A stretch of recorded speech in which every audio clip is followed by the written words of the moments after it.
এর আগের ভিডিওতে আমরা দেখিয়েছিলাম যে দলিলের সার্টিফাইড কপি যেটা 2007 সালের পর থেকে সেটা অনলাইনে পাওয়া যেত, এখন 1965 সালের পর থেকে সমস্ত দলিলের সার্টিফাইড কপি অনলাইনে পাওয়া যাচ্ছে। অফলাইন বা হাতে হাতে আপনারা আর পাবেন না, সেজন্য আপনাদেরকে অনলাইনে আবেদন করতে হবে এবং অনলাইনে পাওয়া যাবে। তো আগে যেটা 2007-এর আগে পাওয়া যেত না, সেটা এখন 2007-এর আগেরও দলিলগুলি সার্টিফাইড কপি পাওয়া যাচ্ছে। সেটা আমি আজকের ভিডিওর মাধ্যমে দেখাবো আপনাদের কিভাবে আপনারা 2007-এর আগে অর্থাৎ 1965 সালের পর থেকে সমস্ত দলিলের সার্টিফাইড কপি অনলাইনে অ্যাপ্লাই করবেন এবং অনলাইন থেকে বের করতে পারবেন। তারই সম্পূর্ণ প্রসেস আজকের ভিডিওর মাধ্যমে আপনাদের স্টেপ বাই স্টেপ দেখাবো। ভিডিওটা স্কিপ না করে সম্পূর্ণ দেখবেন এবং আমাদের সাথে থাকবেন। এবং আমাদের চ্যানেলে যদি আপনারা নতুন হয়ে থাকেন চ্যানেলটিকে সাবস্ক্রাইব করে রাখবেন আরও এই ধরনের ভিডিও পাওয়ার জন্য, এবং আমাদেরকে সাপোর্ট করছেন যারা তাদেরকে অসংখ্য ধন্যবাদ। তো সর্বপ্রথম আপনাদেরকে wbregistration.gov.in এই পোর্টাল থেকে ওপেন করতে হবে। এখান থেকে আপনারা দেখে নেবেন যে আপনাদের যে দলিল সেই দলিলের সার্টিফাইড কপি অনলাইন অ্যাভেলেবেল আছে কিনা সেটা এখান থেকে দেখে নেওয়া যাবে। তো আপনার কাছে পুরাতন দলিল নাম্বার বা দলিলের ইয়ারটা থেকে থাকে সেক্ষেত্রে আপনি সরাসরি দেখতে পারবেন। এছাড়াও ধরুন আপনার কাছে পুরাতন দলিল আপনি সার্টিফাইড কপি বের করতে চাইছেন, সেই দলিলটা আপনার কাছে নেই অর্থাৎ দলিল নাম্বারটাও আপনার জানা নেই, তাহলে কিভাবে সার্টিফাইড কপি বের করবেন সেটাও আমি দেখিয়ে দেবো আজকের ভিডিওর মাধ্যমে। তারই সম্পূর্ণ প্রসেসটা আপনারা দেখতে পাবেন। ধরুন আপনার কাছে আপনি 2007 সালের আগে কোনো জায়গা রেজিস্ট্রি করেছেন বা জায়গাটা আপনার নামে দলিল আছে, দলিলটা বর্তমানে আপনার কাছে নেই, তাহলে সেটা সার্টিফাইড কপি আপনাকে বের করতে হবে। সেই জন্য সর্বপ্রথম আপনাকে সার্চিং করে বের করতে হবে যে আপনার দলিল নাম্বারটা এবং দলিল ইয়ারটা বের করতে হবে। সেটার জন্য আপনাকে প্লট নাম্বারটার প্রয়োজন, অথবা আপনি নাম দিয়েও সার্চ করতে পারেন। সেই জন্য wbregistration.gov.in এই পোর্টালে যাবেন। এখানে যাওয়ার পর সার্চিং অফ ডিড এখানে ক্লিক করবেন। এখানে ক্লিক করার পর এখানে হয় searching of did availability status, এখানে ক্লিক করবেন। এরপরে এই ধরনের পেজ আপনার সামনে এসে যাবে। এখান থেকে ডিস্ট্রিক্টটা সিলেক্ট করবেন। ডিস্ট্রিক্ট সিলেক্ট করার পর আপনার এখানে রেজিস্ট্রেশন অফিসটা এখানে এসে যাবে। এখান থেকে রেজিস্ট্রেশন অফিসটা আপনি সিলেক্ট করে নেবেন। সিলেক্ট করে নেওয়ার পর সিকিউরিটি কোডটা দিয়ে সাবমিট অপশানে ক্লিক করবেন। এরপরে আপনার দেখুন এখানে click for searching by name, অর্থাৎ আপনি নাম ধরে সার্চ করতে পারেন। এছাড়াও click for searching by property, অর্থাৎ প্রপার্টি ধরেও সার্চ করতে পারেন। প্রথমে যে অপশানটা আছে রেজিস্টার্ড বিফোর, অর্থাৎ 2007 সালের আগের যদি হয়ে থাকে সেক্ষেত্রে এই অপশানটা আপনারা ক্লিক করবেন। এখানে ক্লিক করার পর এখান থেকে প্রপার্টি ডিস্ট্রিক্টটা আপনি সিলেক্ট করবেন। আপনার জেলাটা সিলেক্ট করে নেবেন। জেলা সিলেক্ট করার পর এখান থেকে প্রপার্টি থানা অর্থাৎ কোন থানা সেটা সিলেক্ট করবেন। সিলেক্ট করার পর লোকাল বডিটা গ্রাম পঞ্চায়েত করে নেবেন। এরপর ইয়ারটা কিছু দেওয়ার দরকার নেই, যেহেতু আপনি ডিড নাম্বার বা দলিল নাম্বারটা বের করতে চাইছেন। এখান থেকে ডিস্ট্রিক্টটা আপনার সিলেক্ট করবেন। ডিস্ট্রিক্ট সিলেক্ট করার পর এখান থেকে মৌজা ওয়াইজ সার্চে টিক মার্ক দেবেন। মৌজা ওয়াইজ সার্চে টিক মার্ক দেওয়ার পর এখান থেকে দেখুন মৌজাটা এসে যাবে। আপনি যে জায়গাটার সার্চিং করতে চাইছেন বা দলিলটা বের করতে চাইছেন সেই মৌজাটা সিলেক্ট করবেন। সিলেক্ট করার পর এখান থেকে প্লট নাম্বারটা আপনি লিখে দেবেন। আমি সরাসরি দেখাচ্ছি, দেখুন কোনো স্কিপ না করে সম্পূর্ণ ভিডিওটা দেখবেন। এখান থেকে ডিড নাম্বারটা বের করে সার্টিফাইড কপি কীভাবে অ্যাপ্লাই করবেন তারই প্রসেসটা আমি আপনাদের দেখাচ্ছি। আর যদি আপনার ডিড নাম্বার জানা থাকে সেক্ষেত্রে আপনারা সরাসরি সার্টিফাইড কপির জন্য আবেদন করতে পারবেন। এরপর এই সিকিউরিটি ক্যাপচারটা লিখে ডিসপ্লে অপশানে ক্লিক করবেন।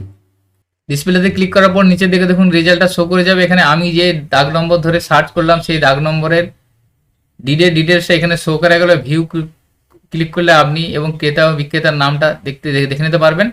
তো এখান থেকে দেখুন ওই প্লটে 2003 সালে একটা ডিড রেজিস্ট্রেশন হয়েছে, অর্থাৎ রেজিস্ট্রেশন হয়ে দলিল হয়েছে। সেই দলিল নাম্বারটা আমি এখানে পেয়ে যাচ্ছি। দলিল নাম্বার হচ্ছে 1263 এবং সালটা হচ্ছে 2003, অর্থাৎ এই দলিলটা আমি সার্টিফাইড কপি বের করব। যেহেতু 2000 আগে 7 সাল এর পর সার্টিফাইড কপি বের করা যেত, কিন্তু এখন 1965 সালের পর থেকে সমস্ত বের হবে, তাহলে 2003 সালের সার্টিফাইড কপির অ্যাপ্লাই করে আমি আপনাদের দেখাবো। এখান থেকে আপনারা দলিল নাম্বারটা নোট করে নেবেন, অর্থাৎ আমার দলিল নাম্বার হচ্ছে 1263 2003 সাল, এভাবে আপনারা বের করে নেবেন। এরপরে wbregistration.gov.in এর হোম পেজে যাবেন। হোম পেজে যাওয়ার পর দেখুন এখানে ডিড ভেরিফিকেশন যে অপশানটা আছে এই ডিড ভেরিফিকেশন অপশানে ক্লিক করবেন। এরপর আপনারা এখান থেকে অনলাইন যে সার্টিফাইড কপি যে অপশানটা আছে সার্টিফাইড কপি অপশানে ক্লিক করবেন।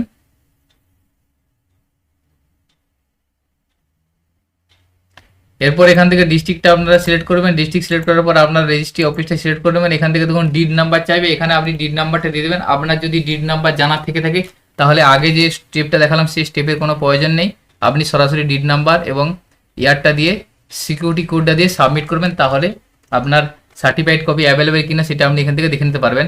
আর আপনার যদি ডিড নাম্বার জানা না থাকে তাহলে আমি যে স্টেপটা দেখালাম সেই স্টেপ থেকে ডিড নাম্বারটা বের করবেন। আমি যেহেতু ডিড নাম্বারটা বের করে নিলাম, বের করে নেওয়ার পর ডিড নাম্বারটা এখানে লিখে দিলাম, লিখে দেওয়ার পর ডিডের ইয়ারটা এখানে দিলাম, দেওয়ার পর সিকিউরিটি কোডটা দিয়ে সাবমিট অপশানে ক্লিক করছি।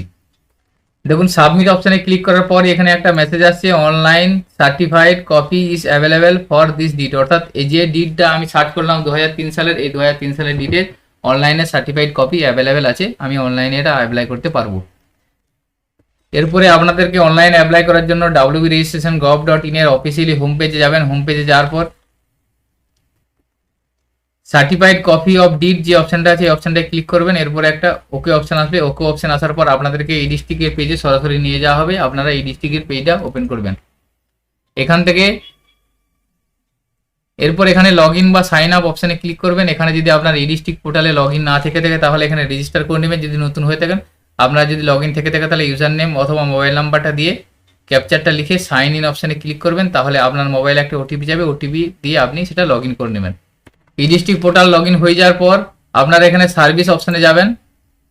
সার্ভিসে যাওয়ার পর এখানে সমস্ত সার্ভিসগুলি এসে যাবে। এটা ডান দিকে যে এরো আছে এরোটা আপনারা ক্লিক করে আপনারা রেজিস্ট্রেশন অ্যান্ড স্ট্যাম্প রেভিনিউ অপশানে যাবেন। এখানে যাওয়ার পর certified copy of registered did এই অপশানটায় ক্লিক করবেন।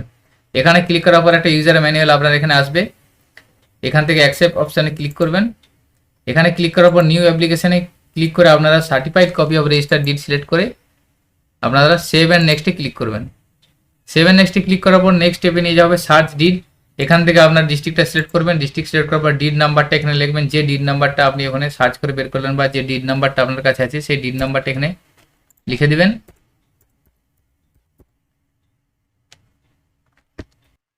এরপরে এখানে রেজিস্টার অফ বুক নাম্বার 1 করা আছে, এটি কিছু করার দরকার নেই। রেজিস্টার অফিসের এখান থেকে সিলেক্ট করবেন। সিলেক্ট করার পর দলিলের সালটা লিখে সেভ অ্যান্ড নেক্সটে ক্লিক করবেন।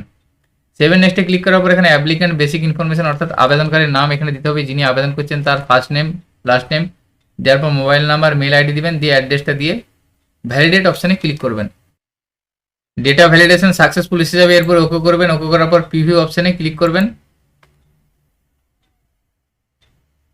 প্রিভিউ করার পর আপনি যে ডিটেলসটা দিলেন সেই ডিটেলসটা শো করে যাবে। এখান থেকে আপনি সেটা কেটে দেবেন। কেটে দেওয়ার পর সাবমিট অপশানে ক্লিক করবেন। সাবমিট অপশানে ক্লিক করার পর পেমেন্টের পেজে আপনাদেরকে নিয়ে যাবে। এখানে দেখুন আপনাদের পেমেন্টের ডিটেলসটা শো করে যাবে এবং অ্যামাউন্ট এখানে 48 টাকা শো করছে।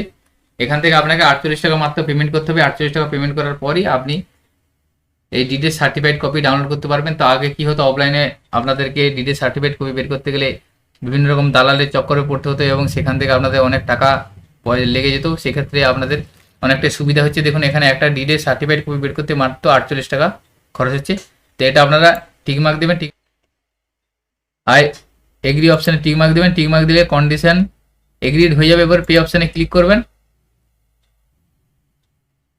পে অপশানে ক্লিক করার পর আপনাদেরকে গ্রিপসের পোর্টাল নিয়ে যাবে। সরাসরি এখান থেকে আপনারা চেক অ্যান্ড ভেরিফাই করে নেক্সট করবেন। নেক্সট করার পর এখানে পেমেন্ট মোডটা সিলেক্ট করবেন SBI ইপে। এরপরে through payment gateway next click করবেন। এরপর নিচের দিকে পে নাও অপশানে ক্লিক করবেন। পে নাও অপশানে ক্লিক করার পর পেমেন্টের পেজ আপনার কাছে হিসাবে net banking credit card UPI এর মাধ্যমে এটা পেমেন্ট করে নিতে পারবেন। আপনারা এভাবে পেমেন্টটা করে নেবেন। তো পেমেন্টটা হয়ে যাওয়ার পর আপনাদের অ্যাপ্লিকেশনটা সাবমিটেড হয়ে যাবে। এখান থেকে দেখুন আপনাদের ড্যাশবোর্ডে আপনাদের শো করে যাবে যে আপনারা যে অ্যাপ্লিকেশনটা করলেন অ্যাপ্লিকেশন ডেট এবং স্ট্যাটাসটা শো করবে। এখান থেকে স্ট্যাটাসে আপনারা পরবর্তী সময় চেক করে দেখবেন আপনাদের অ্যাপ্লিকেশন হয়ে যাওয়ার পর স্ট্যাটাসে সাবমিটেড দেখাবে এবং পরবর্তী সময় যখন অ্যাপ্রুভ হয়ে যাবে এখানে স্ট্যাটাসে অ্যাপ্রুভ লেখা থাকবে। অ্যাপ্রুভ লেখা হয়ে গেলে আপনাদের এখানে ডাউনলোড অপশন এসে যাবে। এখান থেকে ডাউনলোড করে নিতে পারবেন যে ডিডটা আপনি অ্যাপ্লাই করলেন সেই ডিডের সার্টিফাইড কপি ডাউনলোড করতে পারবেন। তো এইভাবে আপনারা খুব সহজে অনলাইনের মাধ্যমে কোনো রকম দালাল ছাড়াই আপনারা বাড়িতে বসেই যে কোনো দলিলের বা পুরাতন দলিলের সার্টিফাইড কপি খুব সহজে বের করে নিতে পারবেন। তো আজকের ভিডিওতে এই ইনফরমেশনটি আপনাদের সাথে শেয়ার করা ছিল। সকলের সুবিধার্থে ভিডিওটি শেয়ার করবেন এবং আজকের ভিডিওটি যদি ভালো লেগে থাকে লাইক করবেন। আমাদের চ্যানেলে যদি আপনারা নতুন হয়ে থাকেন চ্যানেলটিকে সাবস্ক্রাইব করে রাখবেন। সকলে ভালো থাকবেন, সুস্থ থাকবেন। ধন্যবাদ।